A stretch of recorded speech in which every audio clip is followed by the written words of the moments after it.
This is LeRoy Butler. This is my first interview for LBTV. No better guest to have than George Karl. George, I really appreciate you coming on. LBTV, huh? Yeah, you're the first. Wow. Yeah, I had to get a big name. I just can't put a scrub over there. I can't do that. But this is what I want to know. Who's the biggest man in Denver? Is it you, John Elway, or Peyton Manning? I mean... Well, I want to tell you, the year they had... Yeah, they had a big year. It was big. I mean, yeah. It was huge. And the Bronco Nation is actually probably bigger than the Nugget Nation. Mm-hmm. But they've had a lot of inconsistent years over the last couple of years. So sure. I think that, we've been in the playoffs, I think, 9 consecutive seasons now. And we haven't had a lot of success in the playoffs. But I think we're actually, the Nugget Nation and the Bronco Nation.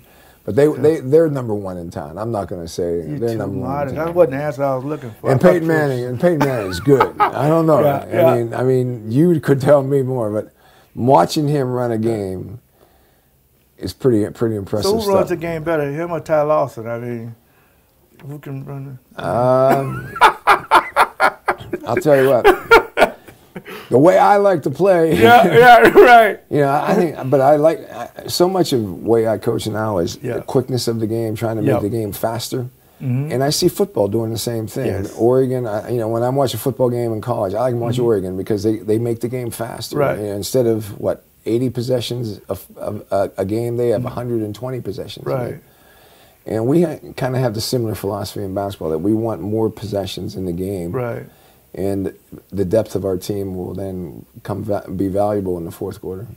Now that you bring that coaching style, I love your coaching style, but we'll get in that for a second. And it's been widely known about what happened at Rutgers, without calling any names, but coaching styles as a whole.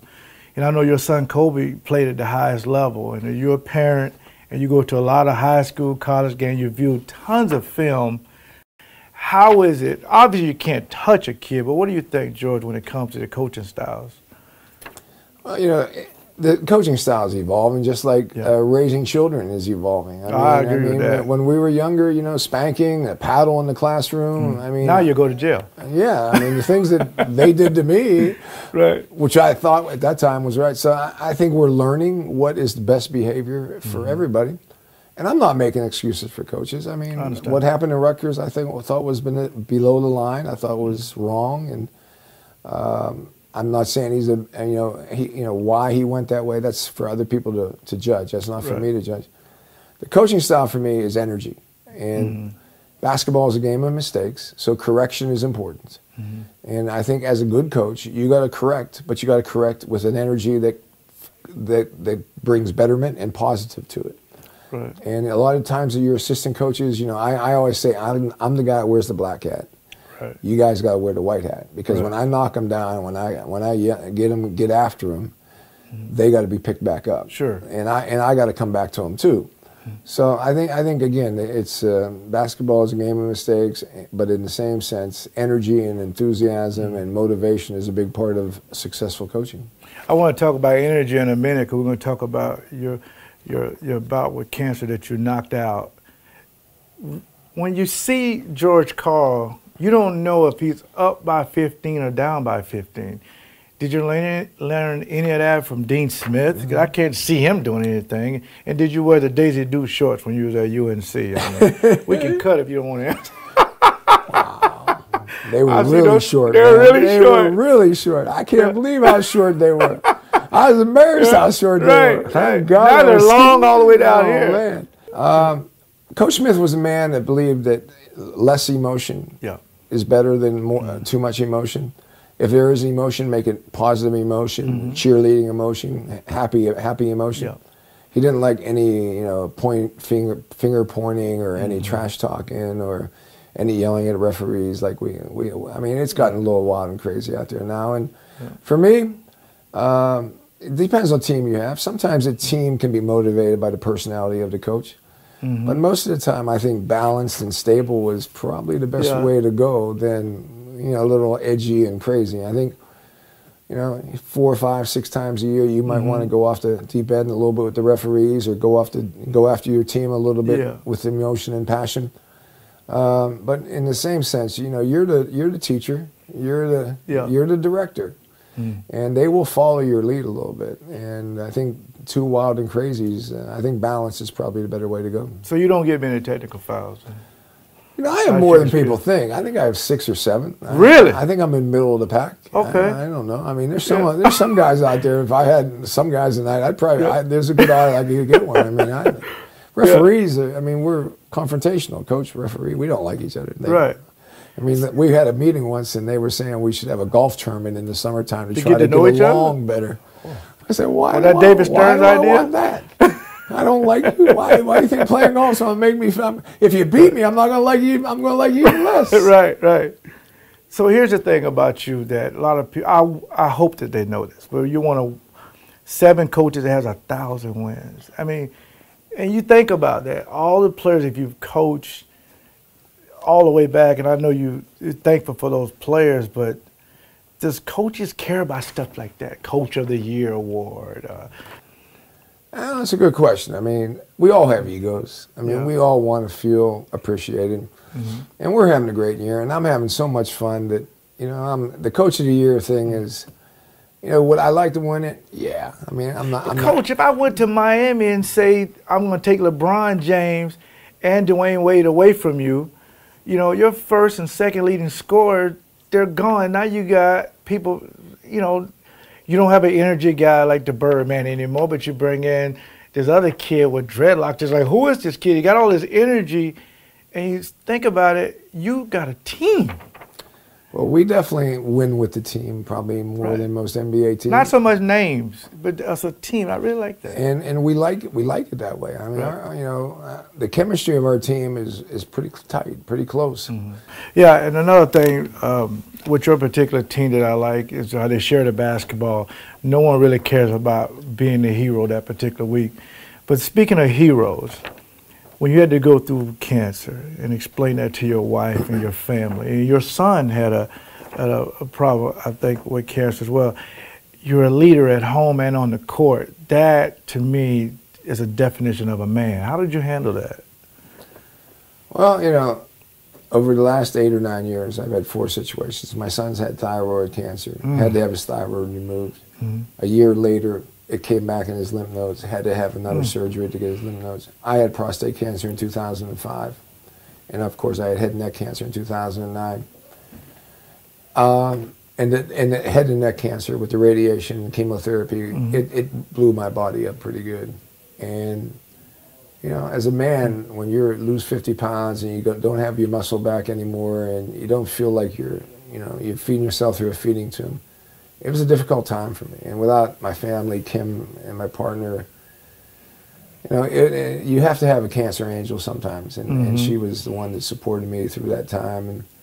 And I came back knowing that I didn't want to kill myself coaching, that I spent too much time on coaching, too many days of 13 and 14-hour days instead of 8 or 9-hour days. And I told my organization, I'm going to come back and I'm going to try it, but I'm going to delegate more than I've ever done before.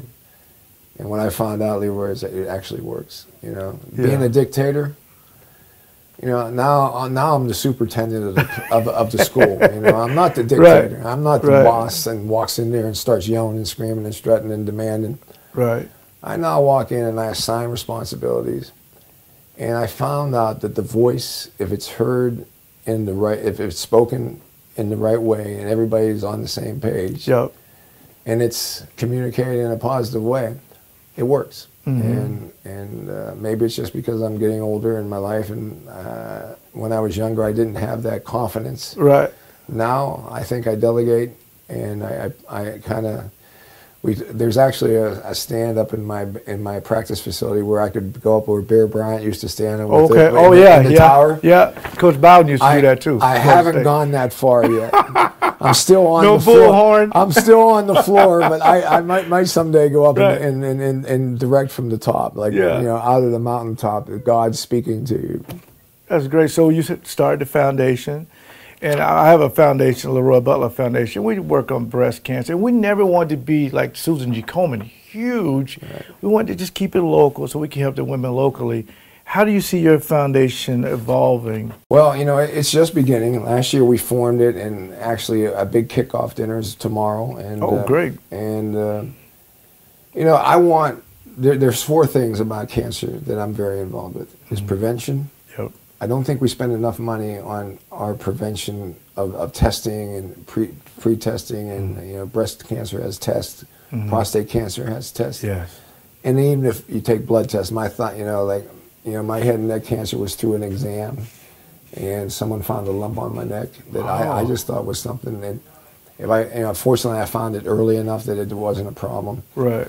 But there's prevention, there's education, and there's nutrition. And then once you are diagnosed with cancer, I think we got to help the patient through his process and through his journey or her journey. Right. It's difficult. I mean, when you're told you have cancer, you know, you're emotional, you're depressed, you don't think really well. You have a lot of people picking your brain and asking questions, and you get lost a little bit. And I think navigating the patient through the process is something we can do better. And I think those services should be handled at a higher level in the hospitals, with the doctors, with the insurance companies, the pharmaceutical companies.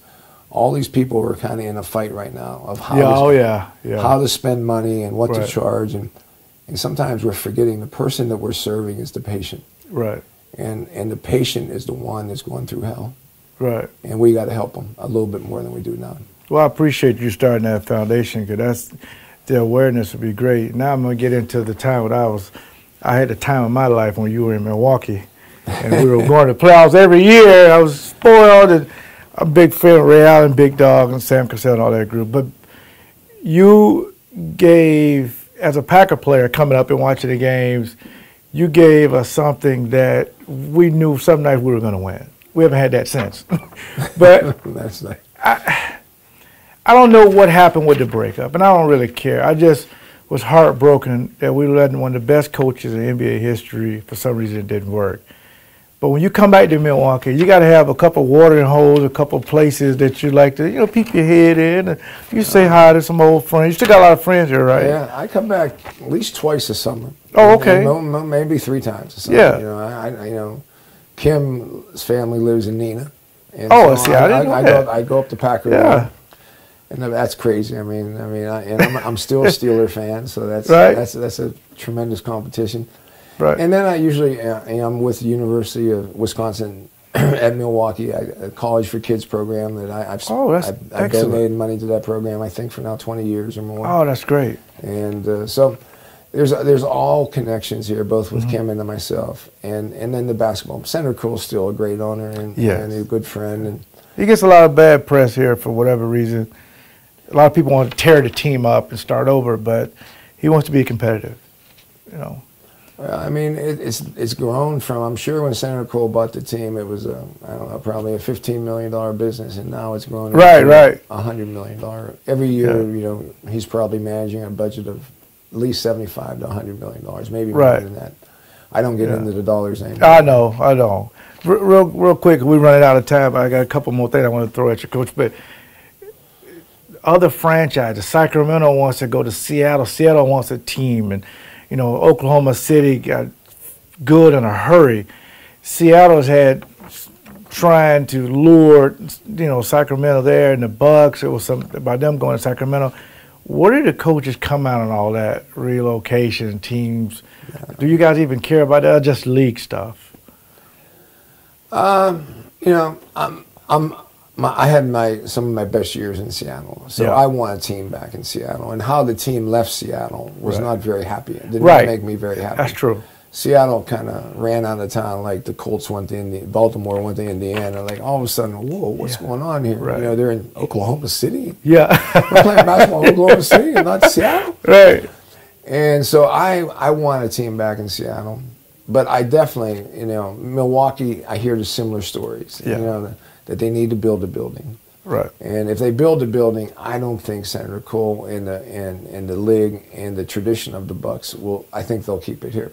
Right. But somehow along the way, there's got to be a partnership formed between the city and the state and Senator Kroll and whoever else wants to participate. And they're trying to find a facility. I mean, the Bradley Center has served the city of Milwaukee for many, many years. Yeah. It's a good building and a fun building.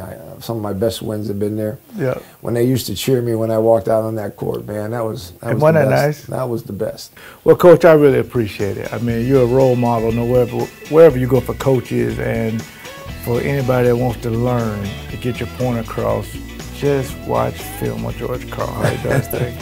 Thank you very much. I appreciate it. Good luck with the show, man. Thank you very much. Super. Thank you.